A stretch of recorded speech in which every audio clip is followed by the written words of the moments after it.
If you're relocating to Rochester, Southwest is the quadrant that confuses people the most because Southwest Rochester is not one thing.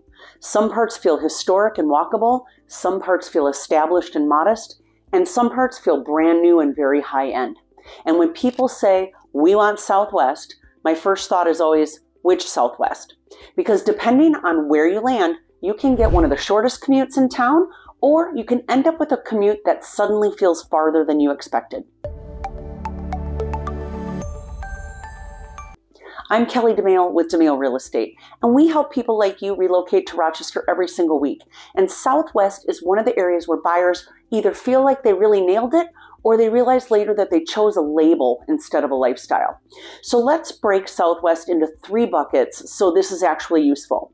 First is what most locals think of as historic Southwest, including areas like Pill Hill. Pill Hill is recognized as a historic district with homes built mainly in the early 1900s with a lot of architectural character, colonial revival, Tudor, Craftsman, Prairie styles, and it developed near the St. Mary's campus area. Now, this bucket is for buyers who really understand older homes. They value charm and location and a neighborhood feel more than having something brand new. Now, you'll see pricing all over the place here depending on size, on updates, and the exact location. And it can start somewhere in the mid-300s and climb well past that when homes are larger and fully renovated, which is why you can't treat this as a single price bracket. Now, the upside is obvious: proximity, character, and a day-to-day rhythm that really feels different than the newer edges of the city. Now, the trade-offs are also real: older home realities, maintenance, storage, layout quirks, and not every street's going to feel the same. So if you're relocating to Rochester and this kind of breakdown will help you, please subscribe to our YouTube channel because we post clear, practical neighborhood videos like this every week so that you can choose a location with confidence and not just guess. All right. Now, bucket 2 is what I would call established Southwest. These are smaller, older, established neighborhoods that many relocating families don't even notice at first because they really aren't flashy. Homes often sit in a broad middle range, commonly 300,000s into the 500s, depending on size and updates. And this is the Southwest that can surprise people in a good way. You get solid neighborhoods, mature trees, a more settled feel without being downtown and without paying luxury new construction pricing. Now, the common regret here is expectation mismatch. Some buyers come in expecting everything in Southwest to look new and be really grand, and it won't. Some buyers expect bigger yards everywhere. Not going to get that always. And some buyers underestimate how much the specific pocket matters for commute and convenience. Because Southwest is spread out, some pockets are very close to downtown and major employers, but other pockets really push you out further, and the daily drive is going to feel different, especially in the winter. Now, bucket 3 is what most people think of when they picture Southwest today: newer subdivisions and high-end neighborhoods. Southwest absolutely has luxury pockets, and probably the most out of all of our quadrants, where pricing can push well into the $1 to $3 million range.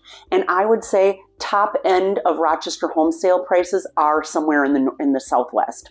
But this is where you're going to see newer builds, higher end finishes, and sometimes much larger lots, and that work hard, live well lifestyle that buyers are chasing. And for the right person, it's a great fit. But here's the trap: newer and higher prices don't automatically mean easier. Some of these neighborhoods trade proximity for privacy, and some trade yard size for layout and finish. And some trade a quick commute for a beautiful home that's further from the places that they go most often.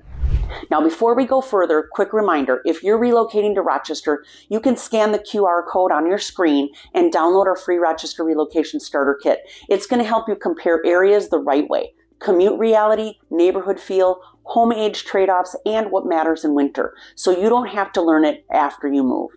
Now, let's make this simple. Southwest Rochester is definitely worth it when you're choosing it for the right reasons. Southwest tends to work best for buyers who want these outcomes. They want historic character and proximity, and they're okay with the older home realities. They want established neighborhoods that feel settled and practical. Or they want newer, higher-end living and are very comfortable with a longer commute and the price trade-offs that come with it. Where people get burned is when they choose Southwest as a status label instead of choosing the specific pocket that really matches their day-to-day life.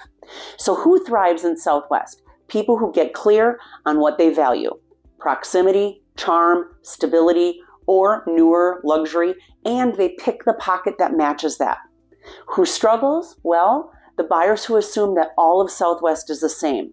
Buyers who assume that all of Southwest is close to the campuses.